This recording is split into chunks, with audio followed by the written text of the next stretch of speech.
Assalamualaikum warahmatullahi wabarakatuh. Hari ini saya akan menjelaskan tentang SKPD dan juga PPKD. SKPD merupakan sistem akuntansi yang diterapkan pada entitas akuntansi. PPKD merupakan sistem akuntansi yang diterapkan pada bendahara umum daerah. Lalu selanjutnya adalah laporan realisasi anggaran atau basis kas. LRA adalah laporan yang menyajikan informasi realisasi pendapatan LRA, belanja, transfer, surplus atau defisit, dan pembiayaan dalam satu periode dibandingkan dengan estimasi anggaran awal periode. Lalu selanjutnya adalah laporan operasional basis akrual.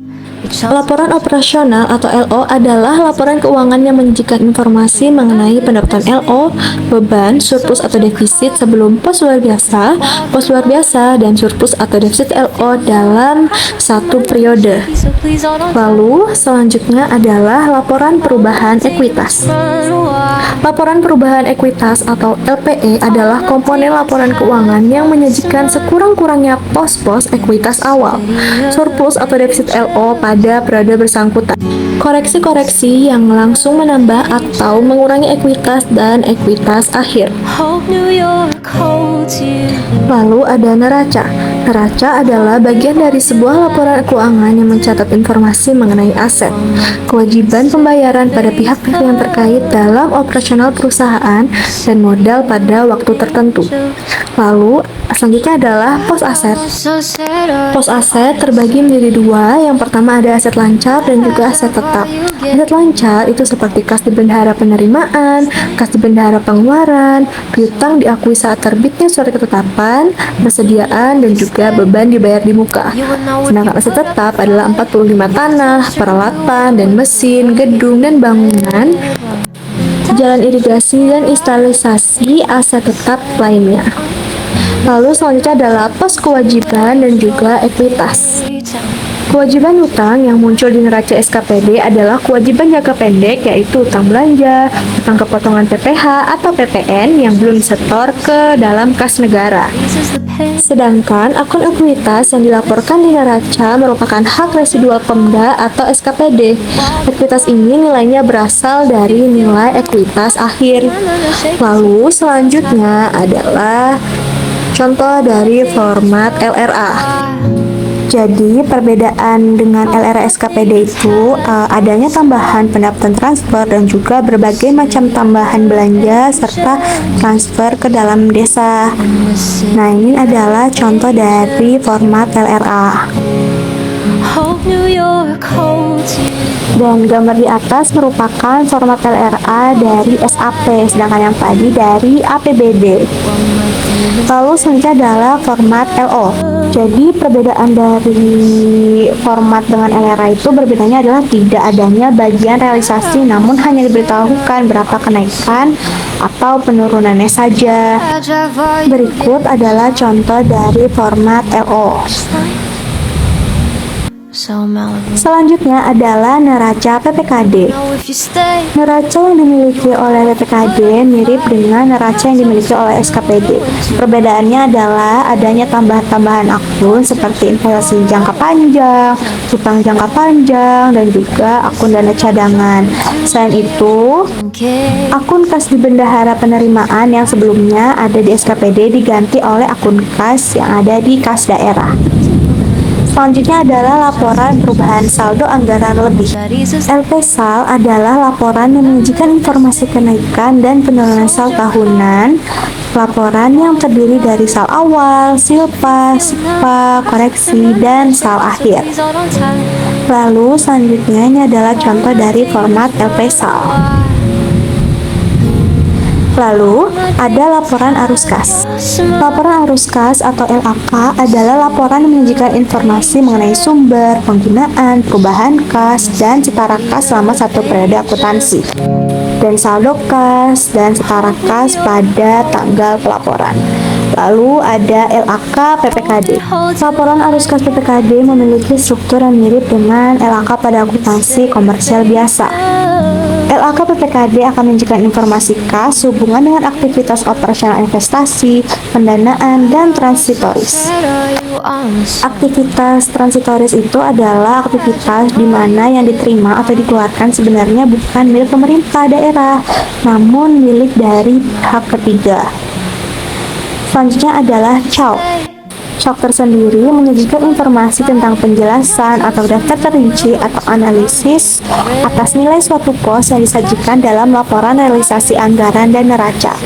Termasuk pula dalam CALK adalah penyajian informasi yang diharuskan dan dianjurkan oleh standar akuntansi pemerintah serta pengungkapan lainnya yang diperlukan untuk penyajian yang wajar di atas laporan keuangan. Selanjutnya adalah kerangka konseptual akuntansi pemerintah. Kerangka konseptual akuntansi pemerintah adalah konsep dasar penyusunan dan pengembangan standar akuntansi pemerintah dan merupakan acuan bagi komite standar akuntansi pemerintah.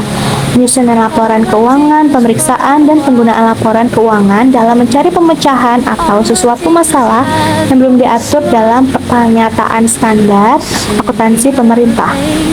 Adapun tujuannya sebagai acuan bagi penyusun standar dalam melaksanakan tugasnya, sebagai acuan bagi penyusun laporan keuangan dalam menanggulangi masalah akuntansi yang belum diatur dalam standar, sebagai acuan pemeriksa dalam memberikan pendapat mengenai apakah laporan keuangan disusun sesuai dengan standar.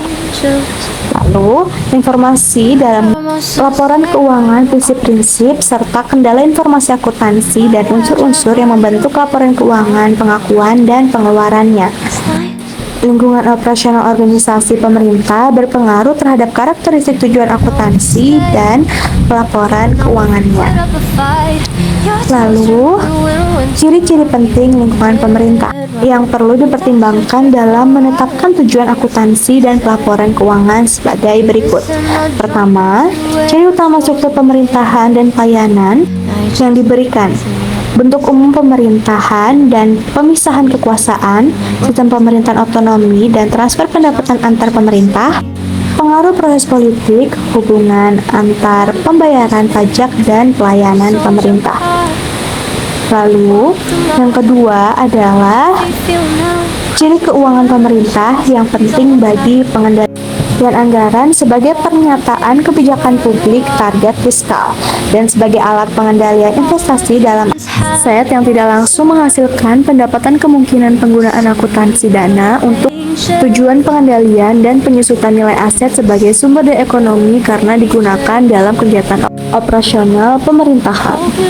Terdapat beberapa kelompok utama pengguna laporan keuangan pemerintah, namun tidak terbatas pada masyarakat, wakil rakyat, lembaga pengawas, dan lembaga pemeriksa, pihak yang memberi atau berperan dalam proses donasi dan pinjaman. Laporan keuangan bertujuan umum untuk memenuhi kebutuhan informasi dari semua kelompok pengguna. Selain itu, karena pajak merupakan sumber utama pendapatan pemerintah, maka ketentuan laporan keuangan yang memenuhi kebutuhan informasi para pembayar pajak perlu mendapat perhatian. Entitas akuntansi merupakan unit pada pemerintah yang mengelola anggaran, kekayaan, dan kewajiban yang menyelenggarakan akuntansi dan menyajikan laporan keuangan atas dasar akuntansi yang diselenggarakan.